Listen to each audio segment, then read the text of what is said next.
In the ruthless whirl of hip-hop, one name sends chills down spines. Suge Knight, a man known more for intimidation than inspiration. But one rapper never blinked. He didn't back down. He didn't run.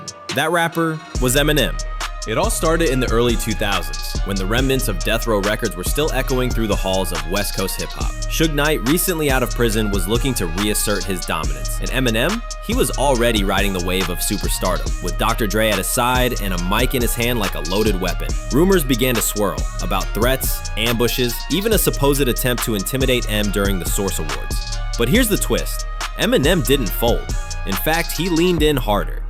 But why would Suge Knight, a figure associated with the rise of legends like Tupac and Snoop, even care about Eminem? The answer? Dr. Dre. Dre, once a co-founder of Death Row, had left the label and Suge's Control years earlier to form Aftermath, and his golden boy? None other than Marshall Mathers. By going after Eminem, Suge was sending a message, one wrapped in ego, pride, and power. But what he didn't expect was that M was a different breed. To understand how deep this feud ran, you've got to know the history. Suge was infamous for his street ties and management style, intimidating artists into submission. His era was marked by fear, but Eminem, he was a verbal assassin. His pen did what fists couldn't. He didn't play by old school rules. He rewrote them with sarcasm, savagery, and surgical precision. Though never officially released, whispers of a diss track aimed at Suge began circulating. Unapologetic, aggressive, and venomous, Eminem's lyrics allegedly tore through Suge's reputation, mocking the gangster persona and the crumbling empire he stood on. It was classic M, fearless, ferocious, and unfiltered.